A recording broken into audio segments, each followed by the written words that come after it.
Halo hai Sobat Galeri, kembali lagi bersama saya Andika Aulia di Galeri Channel Galeri Investasi Gunadarma. Di video ini, kita akan membahas pentingnya manajemen resiko yang diambil dari buku The Day Trading Guide for Beginners. Sebelumnya, apakah di antara kalian sudah melakukan investasi atau trading saham? Dalam berinvestasi, ada yang namanya resiko nih teman-teman. Terus bagaimana sih cara memperkecil resiko dalam berinvestasi saham? Hal yang harus dilakukan adalah melakukan investasi terdistribusi. Maksudnya, ketika kita memiliki modal, kita bisa nih mendistribusikannya atau membeli saham ke beberapa emiten. Contoh, sebut saja si Joki yang membeli saham A, B, C, sedangkan si Sobi hanya membeli saham A. Nah, menurut teman-teman, resiko siapa yang lebih kecil? Joki atau si Sobi? Tentu saja jawabannya si Joki, karena apabila perusahaan A bangkrut, Joki masih ada cadangan saham di B dan C, berbeda dengan Sobi yang hanya memiliki saham A saja. Lalu, bagaimana kalau saham yang kita punya mengalami penurunan secara drastis dan timbul kerugian? Apa yang harus kita lakukan?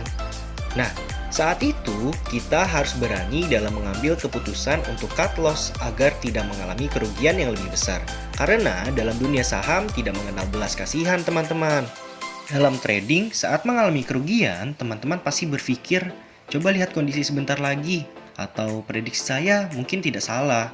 Namun, apabila kerugian akan membesar dan keberanian untuk cut loss akan semakin hilang nih. Nah, jika muncul kerugian, maka lakukan cut loss secepatnya. Berikut saran dari Martin Schwartz dan Paul Tudor. Martin Schwartz berkata, banyak trader yang gagal karena lebih memilih rugi daripada mengakui kesalahan. Karena itu, ingatlah akan cut loss. Hal terpenting dalam mencari keuntungan adalah jangan mengakibatkan kerugian sekecil apapun. Kemudian, Paul John berkata, aturan paling penting dalam trading bukanlah serangan yang hebat, melainkan pertahanan yang hebat. 3M yang perlu dilakukan dalam trading. Yang pertama, method. Kita harus mampu membuat keputusan bagi diri kita sendiri dengan memahami analisis teknis seperti memahami arti indeks, jenis chart, dan analisis fundamental. Yang kedua adalah money. Karena trading tidak sama dengan judi, meskipun kita memiliki pengetahuan dan melakukan analisis serta percaya diri dapat ikut dalam pasar, kita tidak boleh mencurahkan semua modal yang kita punya nih. Karena untuk bertahan hidup, kita harus melindungi uang kita sendiri. Yang ketiga ada mind. Meskipun kita memiliki banyak modal, banyak pengetahuan, serta melakukan analisis pasar, kita juga harus menggabungkan psikis yang stabil, seperti taat atau tunduk terhadap aturan yang telah kita set masing-masing.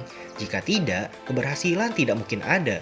Maka, marilah menumbuhkan kekuatan secara psikis untuk taat pada aturan yang kita tentukan sendiri.